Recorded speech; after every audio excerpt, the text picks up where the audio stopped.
Hi guys, welcome to another episode of 2 weeks at a time. It feels like ages since I've recorded a video. So basically, I released a video 2 weeks ago and I was meant to upload last week, which was my interview with Reese Evans, aka EV Pro. However, Premiere Pro was just not my friend this week. So it turns out it was a corrupted Zoom file. And that was why I couldn't export. I was trying to export it 20 times, different drives, even had Adobe help on the computer for around 3 hours. They took over my PC and they couldn't even solve it themselves. So thankfully I solved it, and that is going to be coming out next week, and I will be sharing some episodes, little snippets on my Instagram. And The Productive Creator is the new podcast that I'm starting. Now, I'm a bit apprehensive about it. You know, I'm not sure how well I'm going to do at booking guests and things like that, but I'm certainly going to give it a go, and maybe I'll just do my own kind of podcast as well, just me talking about various topics on that. So if you think that might be something you would like, let me know down in the comments and I will link to the podcast in the description. So aside from these YouTube videos and the general podcast editing that I do, I've been doing a documentary series for my friends over at Corkers. I shot a video for an environmental consultant, did a recce of a shoot that I've got coming up, and then also interviewed Reese, as I said. I also had a nice little 3-day trip to the Cotswolds, and I'll post some photos here. And that leads into my first lesson. When was the last time you went out and just shot for you? Not for a client, not for a project, just a little personal project. Taking my camera away to the Cotswolds, I didn't even take the GH5 for video, I just took the 5D Mark III and just took photos, and I really fell in love with photography again, just going around, snapping pictures pretty much all day long as we were going around. By the way, the Cotswold is beautiful. If you haven't been, go, book it now. And it just reminded me that was the first time in a while I've actually shot stuff for myself. There was no pressure from a client.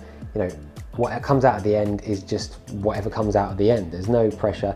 But it turns out some of these photos are some of my favorite that I've taken in a while. And then it's going to populate my Instagram for the next probably month. I'm probably going to milk it quite a bit actually.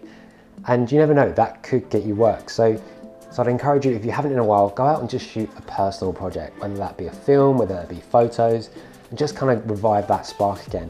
That could be getting a new lens, it could be buying a new camera, or it could just be as simple as, you know, buying a new strap for your camera.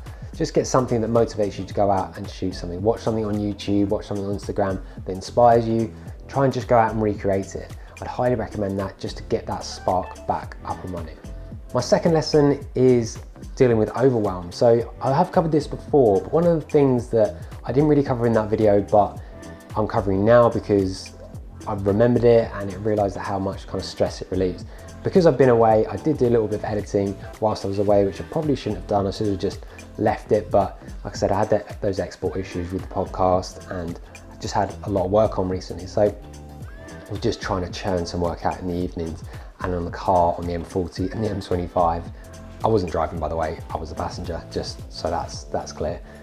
But what I actually did was break down every single little micro task within the bigger task. So that might be finish the podcast, but there's loads of things that go into that, and it can seem more achievable when you break them down. And actually, whilst I was away, while I had 5-10 minutes on my phone, I was just like, right, I can knock out these few steps, whether that's just writing a YouTube caption, writing the tags, just general admin work that you could do, sending off an email to remind a client of an upcoming shoot. And so what I like to do is literally break it down by every next step action. This is all part of the GTD, getting things done book framework, which again, I highly recommend you go and read. I've mentioned it in another video. But say for example, editing this YouTube video. So the first step would literally be get the kit out.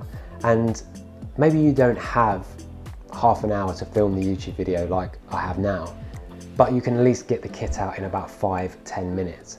So I recommend just breaking down every single step so you can check at least something off and feel like you're making progress. So that's it, just a really, really quick one. I just wanted to get a video out and get back on that usual schedule. And that's another tip actually, get on a schedule, make yourself accountable to the YouTube schedule. It stressed me right out that I missed last week, even though not many people were watching. You know, I just feel like I'm accountable to the few subscribers that I have to get a video out every week. So that's it from me. I'll see you in 2 weeks at a time in 2 weeks. And then next week you will see the podcast that I recorded with Reese, aka EV Pro. But make sure you also check out the channel. I'm gonna detailed. I haven't done this in a while. I'm going to be releasing some micro clips out in the next few days, so I will see you then.